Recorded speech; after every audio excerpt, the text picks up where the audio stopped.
ಈಗಾಗಲೇ ನಮ್ಮ ಪುರಸಭೆಯ ಪೌರಾಯುಕ್ತರು ಈ ಯೋಜನೆಯನ್ನ ನಾವು ಮುಖ್ಯಮಂತ್ರಿ ಏನು ವಿಶೇಷ ಅನುದಾನದಲ್ಲಿ CMRDP ಅಂತೇಳಿ ಮಾನ್ಯ ಮುಖ್ಯಮಂತ್ರಿಗಳು 50 ಕೋಟಿ ಅನುದಾನವನ್ನು ಪ್ರತಿ ಮತಕ್ಷೇತ್ರದ ಅಭಿವೃದ್ಧಿಗಾಗಿ ಇವತ್ತೇನು ಅನುದಾನವನ್ನು ನೀಡಿದೆ. ಆ ಒಂದು ಅನುದಾನದಲ್ಲಿ ಸುಮಾರು 3.5 ಕೋಟಿ ರೂಪಾಯಿಯನ್ನ ನಾನು ಈ ಒಂದು ಈಜುಕೊಳ್ಳ ಆಗಲೇಬೇಕು ಅನ್ನೋ ಒಂದು ಉದ್ದೇಶದಿಂದ ಈ ಈಜುಕೊಳ್ಳಕ್ಕಾಗಿ 3.5 ಕೋಟಿ ಅನುದಾನವನ್ನು ಇವತ್ತು ನಾನು ಅದರಲ್ಲಿ ಹುಡುಗುವುದಕ್ಕೆ ಕೊರಗು ಮಾಡಿದ್ದೀವಿ ಅನ್ನೋ ಮಾತನ್ನು ಕೂಡ ನಾನು ಹೇಳಕ್ಕೆ ಇಚ್ಛೆ ಪಡ್ತೇನೆ. ಯಾಕಂದ್ರೆ ಈಜುಕೊಳ್ಳ ಬಹಳಷ್ಟು ಅವಶ್ಯಕತೆ ಇದೆ ನಮ್ಮ ಯುವಕರಿಗೆ. ನಾವೆಲ್ಲ ಹೊಳಿಗೆ ಹೋಗಿ ಈಸಾಡ್ತಿದ್ವಿ, ಬಾವಿಗೆ ಹೋಗಿ ಈಸಾಡ್ತಿದ್ವಿ, ಊರ ಹೊರಗೆ ಬಾವಿ ಹುಡುಕೊಂತ ನಡೆತಿದ್ವಿ ಸಣ್ಣವರಿದ್ದಾಗ. ಆದರೆ ಇವತ್ತಿನ ಆ ಪರಿಸ್ಥಿತಿ ಇಲ್ಲ.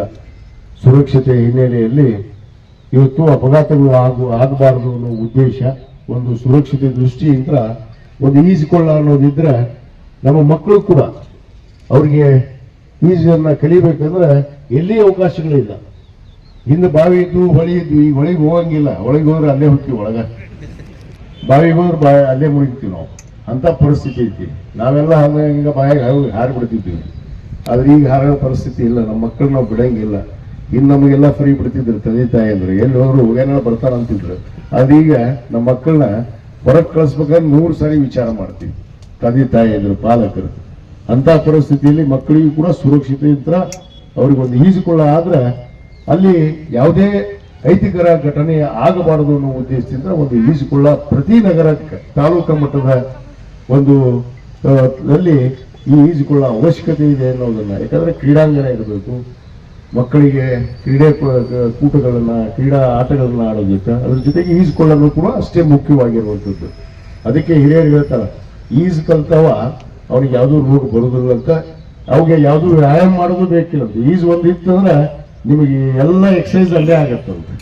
ಅದಕ್ಕೆ ಆ ಈಜುಕೊಳ್ಳ ನಮ್ಮ ಹುಡುಗಕ್ಕೆ ಅವಶ್ಯಕತೆ ಐತೆ ಅನ್ನೋ ಒಂದು ಕಂಡು ಅದಕ್ಕೆ 3.5 ಕೋಟಿಯನ್ನ ಇವತ್ತು ಅನುದಾನ ನೀಡಿ ಇವತ್ತು ಭೂಮಿ ಪೂಜೆ ಮಾಡಿದ್ದೀನಿ.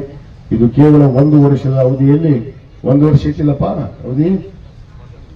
ತೀರ್ಥರಾಜ್ ಕಾಂಟ್ರಾಕ್ಟರ್ ಎಲ್ಲದರ 18 ಮಂತ್ಸ್, 18 ತಿಂಗಳಲ್ಲಿ ಇದು ಈಜುಕೊಳ್ಳವನ್ನ ನಾನೇ ಮತ್ತೆ ಉದ್ಘಾಟನೆ ಮಾಡ್ತೀನಿ ಅನ್ನೋ ಮಾತನ್ನ ನಾನು ಹೇಳಕ್ಕೆ ಇಷ್ಟಪಡ್ತೇನೆ. ಈಗಾಗಲೇ ನಾವು ಇಳಕಲ್ನಲ್ಲಿ ಸುಮಾರು 4.5 ಕೋಟಿ ರೂಪಾಯಿ ಅಲ್ಲಿ ಒಂದು ಈಜುಗೊಳವನ್ನು ಮಾಡ್ತಾ ಇದ್ದೀವಿ. ಅದು ಕೇವಲ ಇನ್ನೊಂದು 2-3 ತಿಂಗಳಲ್ಲಿ ಅದು ಮುಗಿಯುವಂಥದ್ದಲ್ಲಿದೆ. ಮತ್ತು ಇಳಕಲ್ನಲ್ಲಿ ಒಂದು ದೊಡ್ಡ ಕ್ರೀಡಾಂಗಣ ಕೂಡ ಮಾಡ್ತಾ ಇದ್ದೀವಿ. ಅಲ್ಲಿ ಹುಡುಗೊಂದಕ್ಕೆ ನಮ್ಮ ತಂದೆಯವರಿದ್ದಾಗ ಶಾಸಕರ ಪ್ರದೇಶ ಅಭಿವೃದ್ಧಿ ನಿಧಿಯಲ್ಲಿ ದುಡ್ಡು ಕೊಟ್ಟು 6 ಎಕರೆ ಭೂಮಿಯನ್ನು ಖರೀದಿ ಮಾಡಿ ಇಲ್ಲಿ ಹುಡುಗೊಂದಕ್ಕೆ ನಮ್ಮ ತಂದೆಯವರು ಕ್ರೀಡಾಂಗಣ ಮಾಡಿದ್ರು. ತದನಂತರ ಇವತ್ತು ಇಲ್ಲಿ ಈಜುಕೊಳ್ಳ ಮಾಡುವಂತ ಕೆಲಸ ನಾನು ಮಾಡ್ತಾ ಇದ್ದೀನಿ. ಈಗಾಗಲೇ ಕ್ರೀಡಾಂಗಣ ಅಭಿವೃದ್ಧಿಗೆ ಇಳಕಲ್ನಲ್ಲಿ ಒಂದು 10 ಕೋಟಿ ರೂಪಾಯಿ ವೆಚ್ಚದಲ್ಲಿ ಕ್ರೀಡಾಂಗಣವನ್ನು ಮಾಡ್ತಾ ಇದ್ದೀವಿ. ಅದೇ ರೀತಿ ಹುಡುಗನ ನಗರಕ್ಕೆ ಎಲ್ಲ ಸೌಕರ್ಯಗಳು ಒದಗಬೇಕು. ಯಾವುದೇ ಸೌಕರ್ಯ ಒಂದು ತಾಲೂಕಾ ಹೆಡ್ ಕ್ವಾರ್ಟರ್ ಹುಡುಗನು, ತಾಲೂಕಾ ಒಂದು ಮುಖ್ಯ ಪ್ರದೇಶ ಒಂದು ಸ್ಥಾನಕ್ಕೆ ಒಂದು ಯಾವುದೇ ಅವಕಾಶಗಳಿಗಿಂತ ವಂಚಿತರಾಗಬಾರ್ದು ಅನ್ನೋದು ನನ್ನ ಒಂದು ಉದ್ದೇಶ ಆಗಿದೆ. ಆ ಉದ್ದೇಶದಿಂದ ಇವತ್ತು ಈಗಾಗಲೇ ಹುಡುಗಕ್ಕೆ ಸುಮಾರು 42 ಕೋಟಿ ರೂಪಾಯಿ ವೆಚ್ಚದಲ್ಲಿ 24/7 ಈಗಾಗಲೇ ಮನೆಗೆ 24 ತಾಸು ನೀರನ್ನು ಕೊಡುವಂತ ಒಂದು ಯೋಜನೆಯನ್ನು ಈಗಾಗಲೇ ಮುಗಿಯುವ ಹಂತದಲ್ಲಿದೆ. ಮತ್ತು ಈಗಾಗಲೇ 43 ಕೋಟಿ ರೂಪಾಯಿ ಒಂದು ಒಳಚರಂಡಿ ಯೋಜನೆ ಕೂಡ ಮಂಜೂರು ಆಗಿದೆ. ಅದು ಅಲ್ಲದೆ ನಮ್ಮ ಅಮೃತ್ 2 ಅಂತ, ಅದು ಕುಡಿ ನೀರಿಂದ, ಅದರಲ್ಲಿ ಮತ್ತೆ 11 ಕೋಟಿ ರೂಪಾಯಿ ಯೋಜನೆಯನ್ನ ಮೊನ್ನೆ ತಾನೇ ನಾನು ಮಂಜೂರಾತಿಯನ್ನು ಮಾಡಿಸಿದೆ. ಆ ಕಾಮಗಾರಿಯನ್ನು ಕೂಡ ಕೆಲವೇ ದಿನಗಳಲ್ಲಿ ಪ್ರಾರಂಭ ಮಾಡ್ತೀವಿ. ಯಾಕಂದ್ರೆ ಈಗ ಇಳಕಲ್ಲಿಗೆ ಈಗಾಗಲೇ ನಾವು 24/7 ಮಾಡಿಬಿಟ್ಟಿವಿ.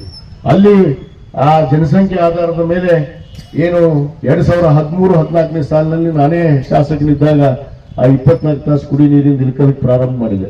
ಅದು 21ಕ್ಕೆ ಅಪ್ಗ್ರೇಡೇಷನ್ ಆಗಬೇಕಾಗಿತ್ತು, ಅದು ಪುನಶ್ಚೇತನ ಆಗ್ಬೇಕಾಗಿತ್ತು. ಅದು 2021ಕ್ಕೆ ಆಗ್ಬೇಕಾಗಿತ್ತು, ಅದನ್ನು ಮಾಡಲಿಲ್ಲ ಹಿಂದೆಯವರು.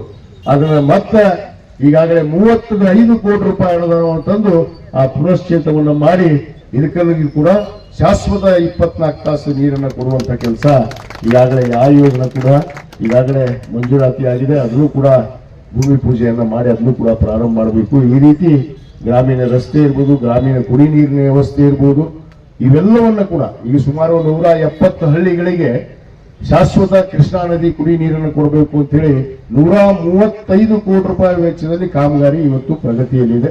ಅದು ಕೂಡ ಇನ್ನೊಂದು 2-3 ತಿಂಗಳಲ್ಲಿ ಮುಗಿಯುತ್ತೆ.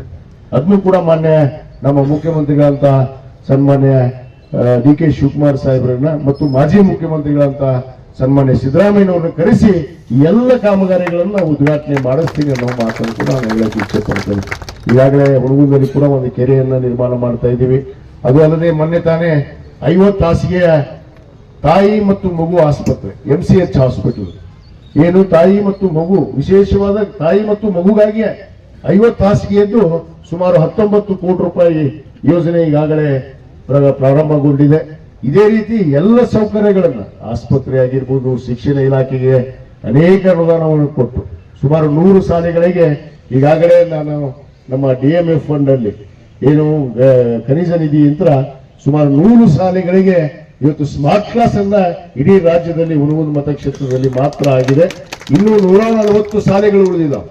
ಆ 140 ಶಾಲೆಗೆ ಕೂಡ ಸ್ಮಾರ್ಟ್ ಕ್ಲಾಸ್ ಅನ್ನು ಒದಗಿಸುವುದಕ್ಕೆ ಈಗಾಗಲೇ ಅದು ಯೋಜನೆ ಸಿದ್ಧತೆ ಆಗಿದೆ. ಬರುವ ದಿನಗಳಲ್ಲಿ ಆ ಎಲ್ಲ ಶಾಲೆಗಳಿಗೆ ಸ್ಮಾರ್ಟ್ ಕ್ಲಾಸ್ ಅನ್ನು ಮಾಡುವಂಥದ್ದು. ಯಾಕಂದ್ರೆ ಶಿಕ್ಷಣ ಇವತ್ತು ಕೃಷಿ ಇವತ್ತು ಮೂಲಭೂತ ಸೌಕರ್ಯಗಳನ್ನ ಇವತ್ತು ಎಲ್ಲರಿಗೂ ಕೂಡ ಎಲ್ಲ ದೊರಕಬೇಕು. ಯಾವುದೇ ಅದರಿಂದ ಕೊರತೆ ಆಗ್ಬಾರ್ದು. ಅದರಲ್ಲಿ ಮೊದಲು ಶಿಕ್ಷಣಕ್ಕೆ ಹೆಚ್ಚಿನ ಆದ್ಯತೆಯನ್ನು ಕೊಟ್ಟಿದ್ದೀವಿ, ಕೃಷಿಗೆ ಹೆಚ್ಚಿನ ಆದ್ಯತೆಯನ್ನು ಕೊಟ್ಟಿದ್ದೀವಿ. ಈಗಾಗಲೇ 60,000 ಎಕರೆಗೆ ಹನಿ ನೀರಾವರಿ ಯೋಜನೆಯನ್ನು ಮಾಡಿದ್ವಿ. ನಮ್ಮ ತಂದೆಯವರಿದ್ದಾಗ ಏನೋ ಒಂದು ನೀರಾವರಿ ಯೋಜನೆ ಹುಣಗುಂದ ಮತಕ್ಷೇತ್ರಕ್ಕೆ ಸಂಪೂರ್ಣ ನೀರಾವರಿ ಆಗಬೇಕು ಅಂತೇಳಿ ಕನಸನ್ನು ಕಂಡಿದ್ರು. ಈಗಾಗಲೇ ಅದರ ಸಂಕಲ್ಪದಂತೆ ಈಗಾಗಲೇ ಆ ನೀರಾವರಿ ಯೋಜನೆ ಕೂಡ ಇವತ್ತು ಪ್ರಗತಿಯಲ್ಲಿದೆ. ಮತ್ತು ಮುಖ್ಯವಾಗಿ ನಮ್ಮ ಕಂದಗಲ್ ಭಾಗ ಪೂರ್ವ ಭಾಗಕ್ಕೆ ಏನು ಒಂದು ನೀರಾವರಿ ಅವಶ್ಯಕತೆ ಇತ್ತು, ಮಾನ್ಯ ಮುಖ್ಯಮಂತ್ರಿಗಳು ಈಗಾಗಲೇ ಸುಮಾರು 1 TMC ನೀರನ್ನು ಕೊಡೋದ್ರ ಮುಖಾಂತರ ಉಳಿದಂತ 26 ಗ್ರಾಮಗಳಿಗೂ ಕೂಡ ನಂದವಾಡಿಗೆ ಏತ ನೀರಾವರಿ ಕೂಡ ಮಂಜೂರಾತಿ ಆಗಿದೆ ಅನ್ನೋ ಮಾತನ್ನು ನಾನು ಈ ಸಂದರ್ಭದಲ್ಲಿ ಯಾಕೆ ಇಚ್ಛೆ ಪಡ್ತೇನೆ. ಒಟ್ಟಾರೆ ಎಂತ ಪುಣ್ಯವಂತರು ಭಾಗ್ಯವಂತರು ಹುಣಗುಂದ ಮತಕ್ಷೇತ್ರ ಅಂದ್ರೆ, ಯಾಕಂದ್ರೆ ನೀರಾವರಿನೇ ಇರಲಿಲ್ಲ ಒಂದು ಕಾಲದಲ್ಲಿ. ಇಲ್ಲಿ ರೈತರಿಗೆ ನೀರಾವರಿ ಇರಲಿಲ್ಲ. ಈಗ ಸುಮಾರು ನಮ್ಮ ಮತಕ್ಷೇತ್ರದಲ್ಲಿ 82 ಗ್ರಾಮಗಳು ಇವತ್ತು ಕಬ್ಬು ಬೆಳೀತಾರೆ. ಯಾಕಂದ್ರೆ ಎಲ್ಲಿ ಕಬ್ಬು ಬೆಳೀತಾರ ಆ ತಾಲೂಕುಗಳು ಇವತ್ತು ನೋಡ್ತೀರಿ ನೀವು, ಜಮಖಂಡಿ ಇರ್ಬೋದು, ಮುಧೋಳ ಇರ್ಬೋದು, ನಮ್ಮ ತೀರ್ದಾಳ ಇರ್ಬೋದು, ಅಲ್ಲೆಲ್ಲ ಕಬ್ಬು ಬೆಳೆಗಾರರು. ಯಾಕಂದ್ರೆ ನೀರಾವರಿ ಸೌಕರ್ಯದಿಂದ ಇವತ್ತು ಅಲ್ಲಿ ರೈತರು ಬಹಳಷ್ಟು ಆರ್ಥಿಕವಾಗಿ ಸಬಲರಾಗಿದ್ದಾರೆ ಅನ್ನೋ ಮಾತನ್ನು ಕೂಡ ನಾನು ಹೇಳಬೇಕಾಗತ್ತೆ. ಆ ರೈತನ್ನು ಕೂಡ ನಾವು ಎತ್ತಿಡಿಯುವಂತ ಕೆಲಸ ಮಾಡ್ತಾ ಇದ್ದೀವಿ. ಇವತ್ತು ನಂದವಾಡಿಗೆ ನೀರಾವರಿ ಅಲ್ಲಿ 1 TMC ನೀರನ್ನು ಈಗಾಗಲೇ ಸರ್ಕಾರ ಮಂಜೂರಾತಿ ಮಾಡಿದೆ. ಅದಕ್ಕೂ ಯೋಜನೆಯನ್ನು ಸಿದ್ಧಪಡಿಸಿ ಆ ಭಾಗದ ರೈತರಿಗೂ ಕೂಡ ಸುಮಾರು 26 ಗ್ರಾಮಗಳಿಗೆ ಏನು ವಂಚಿತ ಆದಂತಹ ಆ ಗ್ರಾಮಕ್ಕೂ ಕೂಡ ನೀರಾವರಿಯನ್ನು ಒದಗಿಸಿಕೊಡುವಂತ ಕೆಲಸ ಮಾಡ್ತೀನಿ ಅನ್ನೋ ಮಾತನ್ನ ಈ ಸಂದರ್ಭದಲ್ಲಿ ಹೇಳಿ, ಇವತ್ತು ಬಹುತೇಕ ನಾವು 2013 18ನೇ ಸಾಲಿನಲ್ಲಿ ಸನ್ಮಾನ್ಯ ನಮ್ಮ ಅಂದಿನ ಮುಖ್ಯಮಂತ್ರಿ ಅಂತ ಸಿದ್ದರಾಮಯ್ಯ ಸಾಹೇಬರು ಪ್ರತಿ ಮತಕ್ಷೇತ್ರಕ್ಕೂ ಒಂದು ಇಂದಿರಾ ಕ್ಯಾಂಟೀನ್ ಅನ್ನು ಕೊಟ್ಟರು. ಇಂದಿರಾ ಕ್ಯಾಂಟೀನ್ ಅನ್ನು ನಾವು ಮಂಜೂರಾತಿ ಮಾಡಿಸಿದ್ವಿ. ಆದ್ರೆ 2018ರಲ್ಲಿ ನಾವು ಸೋತ್ ಬಿಟ್ವಿ, ನಮ್ಮ ಸರ್ಕಾರ ಬರಲಿಲ್ಲ.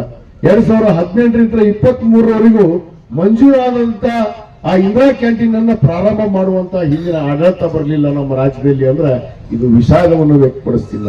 ಯಾಕಂದ್ರೆ ಒಂದು ಕ್ಯಾಂಟೀನ್ ಮಂಜೂರಾತಿ ಆಗಿತ್ತು. ಇಲ್ಲೇ ನೋಡ್ತೀರಿ ಈಗ ಪಾಪ ಇಲ್ಲಿ ಸುಮಾರು ಒಂದು 2,500ಕ್ಕೂ ಹೆಚ್ಚು ವಿದ್ಯಾರ್ಥಿನಿಯರು ಇಲ್ಲಿ ಅಭ್ಯಾಸ ಮಾಡ್ತಾರೆ. ಇಲ್ಲಿ ಡಿಗ್ರಿ ಕಾಲೇಜ್ ಇದೆ, PUC ಕಾಲೇಜ್ ಇದೆ, ಇವತ್ತು ಪ್ರೌಢಶಾಲೆ ಇದೆ, ಪ್ರಾಥಮಿಕ ಶಾಲೆ ಇದೆ. ಅನೇಕ ಸಾವಿರ ಜನಕ ಕೂಡ ಕೂಲಿ ಕಾರ್ಮಿಕರು ಇರ್ಬೋದು, ಬಡಬಗ್ಗರು ಇರ್ಬೋದು, ಇಲ್ಲಿ ಇರುವಂತ ಪ್ರದೇಶ. ಈ ಪ್ರದೇಶಕ್ಕೆ ಒಂದು ಇಂದಿರಾ ಕ್ಯಾಂಟೀನ್ ಅನ್ನು ಮಂಜೂರಾತಿ ಮಾಡಿದ್ರೆ ಅದನ್ನ ಪ್ರಾರಂಭ ಮಾಡಲಿಲ್ಲ ಪುಣ್ಯಾತ್ಮರು, ಅದನ್ನ ಚಾಲನೆಯನ್ನು ಕೊಡಲಿಲ್ಲ. ಮತ್ತೆ ನಾನು 23ಕ್ಕೆ ನಿಮ್ಮ ಆಶೀರ್ವಾದದಿಂದ ಅಧಿಕಾರಕ್ಕೆ ಬಂದ ಮೇಲೆ ಆ ಇಂದಿರಾ ಕ್ಯಾಂಟೀನ್ ಅನ್ನು ಮಾಡಿ ನಾನು ಉದ್ಘಾಟನೆಯನ್ನು ಕೂಡ ಮಾಡಿದ್ದೀನಿ. ಇವತ್ತು ಬಹಳಷ್ಟು ಜನ ಬಡವರು ನೆನೆಸ್ತಾರೆ, ನಿಮ್ಗೆ 10 ರೂಪಾಯಿದಾಗ ಊಟ ಎಲ್ಲಿ ಕೊಡ್ತಾರೆ ಇವತ್ತು? 5 ರೂಪಾಯಿದಾಗ ನಾಷ್ಟ ಎಲ್ಲಿ ಕೊಡ್ತಾರೆ ನಿಮ್ಗೆ? ಒಂದು ಕಪ್ ಚಹಾ ಸಿಗೋದಿಲ್ಲ. ಈಗ ನೀವು ಬೆಂಗಳೂರಿಗೆ ಹೋದ್ರೆ ಎಷ್ಟೈತ್ರಿ ಬೆಂಗಳೂರಿಗೆ ಚಹಾ? ಒಂದು ಚಹಾ 50 ರೂಪಾಯಿ ಐತಿ, ಚಹಾ ಒಂದು ಕಪ್ ಚಹಾ. ಈ ಪರಿಸ್ಥಿತಿ ಐತಿ. ಇಲ್ಲಿ 5 ರೂಪಾಯಿದಾಗ ನಿಮ್ಗೆ ನಾಷ್ಟ ಮುಂಜಾನೆ, ಮಧ್ಯಾಹ್ನದಾಗ 10 ರೂಪಾಯಿಗೆ ಊಟ, ಫುಲ್ ಮೀಲ್ಸ್ ಊಟ ಐತಿ. ಇದು ಕೊಡುವಂತ ಕೆಲಸ ಇವತ್ತು ಯಾವತ್ತೂ ಈ ರಾಜ್ಯದಲ್ಲಿ ಕಾಂಗ್ರೆಸ್ ಪಕ್ಷ ಅಧಿಕಾರಕ್ಕೆ ಬಂದಿದೆ. ಅದು ರೈತ ಆಗಿರ್ಬೋದು, ಬಡವ ಆಗಿರ್ಬೋದು, ಬಲ್ಲಿದವನ ಆಗಿರ್ಬೋದು, ದಲಿತ ಆಗಿರ್ಬೋದು, ಎಲ್ಲರಿಗೂ ಎತ್ತಿಡಿಯುವಂತ ಕೆಲಸ ಯಾರಾದ್ರೂ ಸರ್ಕಾರ ಈ ರಾಜ್ಯದಲ್ಲಿ ಈ ದೇಶದಲ್ಲಿ ಮಾಡಿದ್ರೆ ಅದು ಕಾಂಗ್ರೆಸ್ ಪಕ್ಷ, ಅದು ನಮ್ಮ ಸರ್ಕಾರ, ನಾವು ಅಂತ ಮಾತನ್ನು ಬಹಳ ಹೆಮ್ಮೆಯಿಂದ ಈ ಸಂದರ್ಭದಲ್ಲಿ ಹೇಳ್ತಾ ಹೆಚ್ಚಿಗೆ ಸಮಯವನ್ನು ತೆಗೆದುಕೊಳ್ಳುವುದಿಲ್ಲ. ಈಗಾಗಲೇ ಸಮಯ ಆಗಿದೆ. ನಾಳೆ ಮತ್ತೆ ಅಧಿವೇಶನ ಇದೆ, ನಾನು ಬೆಂಗಳೂರಿಗೆ ಹೊರಡಬೇಕಾಗಿದೆ. ಅದಕ್ಕೆ ತಮಗೆಲ್ಲರಿಗೂ ಇಷ್ಟೊತ್ತು ಬಹಳತ್ತು ಪಾಪ ತಾವು ಕಾಯ್ದೆ. ಯಾಕಂದ್ರೆ ನಾನು ಬಾಗಲಕೋಟೆಯಿಂದ ಕೂಡಲ ಸಂಘದಲ್ಲಿ ನಮ್ಮ GTTC government tool room and training centre ಅಲ್ಲಿ ಒಂದು ಭೂಮಿ ಪೂಜೆಯನ್ನು ಮಾಡಿದ್ವಿ ಇವತ್ತು. ಅಲ್ಲಿ ವಿದ್ಯಾರ್ಥಿಗಳಿಗೆ ಹಾಲ್ ಇರಲಿಲ್ಲ ಪಾಪ. 2013 ತಮ್ಮ ತಂದೆಯವರು ಸಣ್ಣ ಕೈಗಾರಿಕಾ ಸಚಿವರಾದಂತಹ ಸಂದರ್ಭದಲ್ಲಿ 2000 ಇಸ್ವಿಯಲ್ಲಿ ಕೂಡಲ ಸಂಘಕ್ಕೆ ಒಂದು GTTC ಕಾಲೇಜನ್ನ ಮಂಜೂರಾತಿ ಮಾಡಿದ್ರು. ಅದು ಸಣ್ಣ ಕೈಗಾರಿಕೆ ಇಲಾಖೆಯಲ್ಲಿ ಬರ್ತಿತ್ತು ಅವಾಗ. ಈಗ ಇಲ್ಲ, ನನ್ನ ಇಲಾಖೆಯೊಳಗೆ ಇಲ್ಲ ಅದು. ಈಗ ಅದು ನಮ್ಮ ಇದಕ್ಕೆ ವೈದ್ಯಕೀಯ ಸಚಿವರಿಗೆ ಹೋಗಿತ್ತು GTTC. ಇವತ್ತು ಅಲ್ಲಿ ಹೋಗಿದ್ದೆ ನಾನು. ಅಲ್ಲಿ ಒಂದು ಸುಮಾರು 2,39,00,000 ಭೂಮಿ ಪೂಜೆಯನ್ನ ಮಾಡಿ ಬಂದೆ. ಅಲ್ಲಿ ವಿದ್ಯಾರ್ಥಿಗಳು ಹೇಳ್ತಾ ಇದ್ರು, ಅಂತಾರಾಷ್ಟ್ರೀಯ ಮಟ್ಟದಲ್ಲಿ ಇವತ್ತು GTTC ಕಲಿತವರು ಉದ್ಯೋಗವನ್ನು ಮಾಡ್ತಾರೆ.